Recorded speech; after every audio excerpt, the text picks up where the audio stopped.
सदाशिवसमारम्भां शङ्कराचार्यमध्यमाम् अस्मत्श्रीगुरुपर्यन्तां वन्दे गुरुपरंपराम्। नमस्कार श्रोतेहो.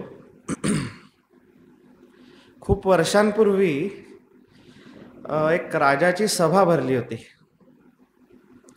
तर सभेत काय चालू होतं, राजा समोर बसलेला आहे आणि दोन्ही बाजूला पंडित बसलेत आणि शास्त्रार्थ चालू आहे. बरं, शास्त्रार्थ कशावर आहे तर कुठलंही एक वाक्य शास्त्रातलं घेतलेलं आहे, वेदांमधलं घेतलेलं आहे, उपनिषदांमधलं घेतलेलं आहे आणि दोन्ही बाजूचे पंडित आपापली मतं मांडतायत आणि कोणाचा अर्थ जास्त बरोबर आहे याच्यावर त्यांची चर्चा चालू आहे, शास्त्रार्थ चालू आहे. आणि हा जो राजा आहे ह्याला या गोष्टींची आवड होती, कारण खूप वर्ष युद्ध नाही झालेलं, राज्यात सुबत्ता खूप आहे आणि त्याला ज्ञानाची भूक खूप आहे. त्याच्याकडे जे आहे ते सगळ्या सुखसोयी आहेत, तो सगळं उपभोगू शकतो, पण त्याला एक समजलंय की ह्या विषय सुखांच्या पलीकडे सुद्धा काहीतरी आहे, ते तो शोधायचा प्रयत्न करतोय. तर तो असे शास्त्रार्थ भरवत असतो, मोठ्या मोठ्या दक्षिणा देत असतो. जे कोणी पंडित आलेत त्यांना राजाश्रय सुद्धा देतो. असेच एकदा ऋषी जातात की आता माझी बायको गर्भवती आहे, तर आपल्याला पुढचा खाण्यापिण्याच्या गोष्टींकडे सुद्धा लक्ष दिलं पाहिजे, तर आपण राजाकडे जाऊ, आपले काही ज्ञान असेल तर ते काही सांगू, शास्त्रार्थ करू आणि एक दक्षिणा घेऊन येऊ, जेणेकरून आपला चरितार्थ सुद्धा चालेल. पण तिथे एक विचित्र नियम असा आहे की जो कोणी शास्त्रार्थात हारेल तर राजाच्या राजधानीच्या शेजारी, महालाच्या शेजारी एक नदी वाहतीये, तर जो कोणी पंडित हारतोय तर त्याला त्या नदीत उडी मारायला सांगतात. स्वतःचा जीव देणं आणि उडी मारणं. का तर तो शास्त्रार्थात हारलाय. तर असा ऋषी येतो खूप अपेक्षेने आणि शास्त्रार्थात अपुरा पडतो, हरतो. आणि आता काय, तर समोर नदी दिसतीये आणि आत्मसमर्पण करायचंय. इथे कालांतराने त्याची बायको प्रसूत होते. बर, हे सगळं घडायच्या आधी ती प्रसूत तर होते, पण एक बालक जन्माला येतं ते खूप विचित्र पद्धतीने येतं. का तर त्याच्या वडिलांच्या शापामुळे, जे ऋषींनी आत्मसमर्पण केलंय त्यांच्या आधीच्या शापामुळे. तर काय शाप होता तो, तर एकदा ते त्यांच्या वेदपाठशाळेत आश्रमामध्ये वेदांचं पारायण अध्ययन चालू असतं आणि हुंकार येत असतात की बरोबर श्लोक जे काही ऋचा असतील त्या चालू आहेत आणि एक क्षण असा येतो की कुठून तरी आवाज येतो की तुम्ही चुकताय, तुमचे उच्चारण चुकीचं आहे. ते बघतात इथे तिथे, त्यांना काही समजत नाही आवाज कुठून येतोय. काही क्षणांनी लक्षात येतं की जी गर्भवती बायको आहे तिच्या पोटात जे बाळ आहे त्याचा तो आवाज आहे. ते आधी चपापतात, पण अहंकार सुद्धा जागृत होतो की अरे कारट्या, तू अजून जन्माला नाही आलेला आणि तू बापाला शिकवतोय. ते तडक शाप देतात, काही विचार नाही करत, की तुझ्या वाणीनं मला एवढं बोलतोय, तू जन्माला येशील 8 ठिकाणी तुझं शरीर वक्र असेल. आणि अशा तऱ्हेने तो मुलगा येतो खरा जन्माला, पण त्याचं नाव पडतं अष्टवक्र. श्रोते हो, आपण फळ खातो, सफरचंदाचा असेल, सीताफळाचा असेल, त्याच्यात बिया असतात. पण सफरचंदाची बी असेल, आंब्याची असेल, आंब्याची कोय, तर ती जेव्हा आपण जमिनीत लावतो तर ज्याचं बी पेरलंय तेच झाड उगवणार आहे. म्हणजे काय की त्या बीजामध्ये पुढचं झाड आणि त्याला आलेले असंख्य अशी फळं सामावलेली आहेत त्या छोट्याशा बीजामध्ये. तसं ते जे ज्ञान आहे, अनंत ज्ञान आहे, पण त्या एका छोट्याशा बीजामध्ये घेऊन तो अष्टवक्र जन्माला आलेला आहे. त्याला वेगळं काही शिकायची गरज नाही पडली. पण कालांतराने तो सुद्धा आईला विचारतोय की आई, सगळ्यांच्या घरी मी जातो, त्यांचे वडील सुद्धा तिथे असतात, माझे वडील कुठे आहेत? ते तपाला तर गेले नाही आहेत ना, गेले असतील तर परत कधी येणार आहेत? आई एक सुस्कारा सोडते आणि म्हणते की बाळा, ते राजाकडे गेलेले आहेत, पण ते परत काही आलेले नाही आहेत. मला भीती वाटते की ते शास्त्रार्थात हरले असावेत. परत कोणी सैनिक आले नाहीत किंवा काही मागून काही त्यांचा पत्ता पण नाही, काहीच समजलं नाही. अष्टवक्र असतो, लहान असतो, 8 ठिकाणी वक्र असतो, तो आपला काठी घेऊन चालतोय, कमरेतून वाकलेला आहे. तो म्हणतो की तू काळजी नको करू, मी जाऊन राजाला जाब विचारतो. तो जातोय, राजा बसलाय समोर, दोन्ही साईडला. सभेमध्ये शास्त्रार्थ चालूच आहे आणि तो काठी टेकत टेकत येतोय आणि सगळेजण बघतायत त्याच्याकडे आणि हसतायत त्याच्यावर. शास्त्रार्थ एक क्षणभर थांबला आणि सगळे जोरजोरात हसतायत. त्याच्या व्यंगाकडे बघून हसतायत, त्याच्या चालण्याकडे बघून हसतायत.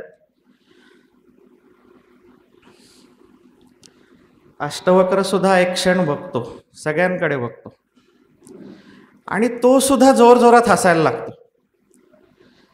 आता मात्र सगळी सभा जी आहे ती चिडीचूप आणि राजाला खूप विचित्र वाटतं की हे काय चाललंय. राजा म्हणतो की हे सगळे हसतायत, हे मान्य आहे, पण तू का हसतोयस ते मला नाही समजलं.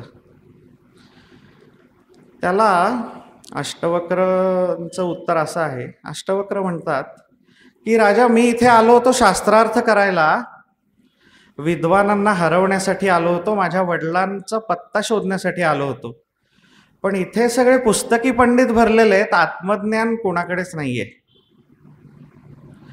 तू पंडितांची सभा नाही तर चांभारांची सभा जमवलेली आहेस. ह्या वाक्याचा जो काही आघात होतो राजावर, राजा चपापतो. हे काय झालं, त्याला काही समजत नाही. तो म्हणतो, तुम्ही असं कसं बोलू शकता? चांभार हा सगळ्या पंडितांचा अपमान आहे. तो म्हणतो, होय, चांभारच.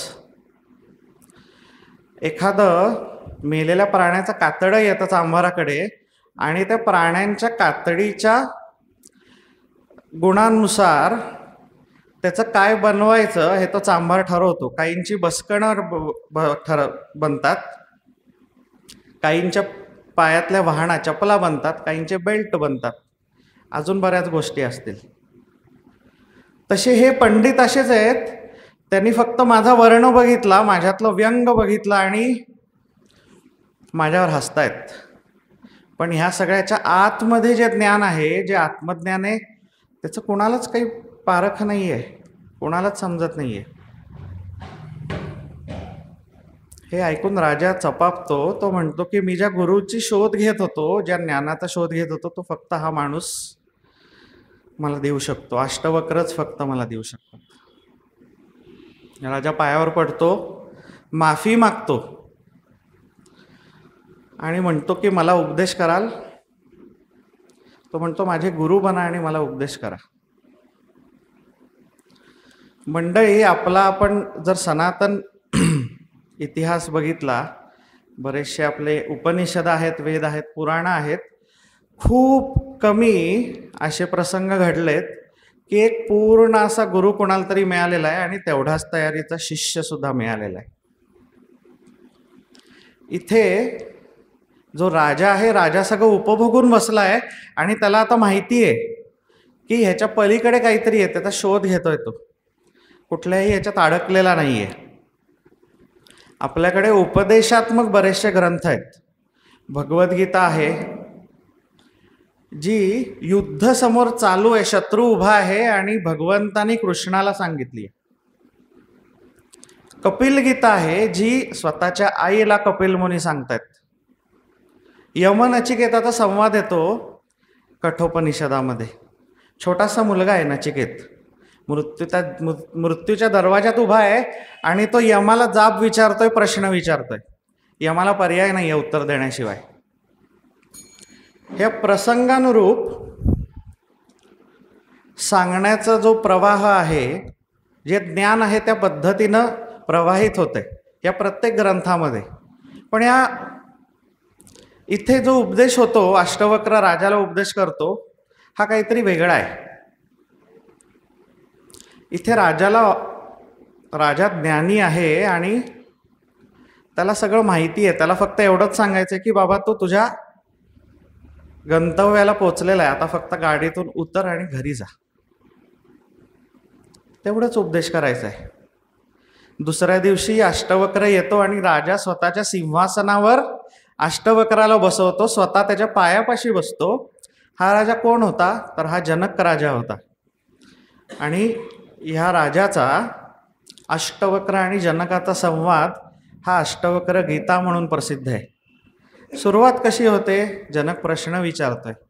योग्य व्यक्तीला, गुरुतुल्य व्यक्तीला योग्य स्थानी बसवून योग्य प्रश्न आणि योग्य वेळी विचारला तर त्याचं उत्तर मिळू शकतं, असं अष्टवक्र म्हणतात.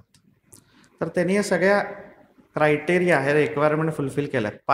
तो स्वतः पात्र आहे. तो विचारतोय, कथम ज्ञानम वापनोसी कथम बुद्धिर भविष्यसी वैराग्य कथम प्राप्तम तन्मे ब्रूहि मम प्रभो. हे प्रभू, 3 प्रश्न विचारतोय तो. हे प्रभू, मला 3 गोष्टी सांगा. ज्ञान कसं मिळतं, वैराग्य कसं मिळतं, आणि ही जी बुद्धी आहे ह्याच्या पलीकडचं जे ज्ञान आहे ते कसं आहे. याच्यावर अष्टवक्र उत्तर देत आहेत. ज्ञानमिच्छसी चेतात विषयान विषयत्वज. हे सगळे विषय आहेत ते विषाप्रमाणे सोडून दे. आणि पुढे त्यांचा संवाद चालतोय जो 285 श्लोकांची अष्टवक्र गीता आहे. श्रीकृष्णार्पणमस्तु.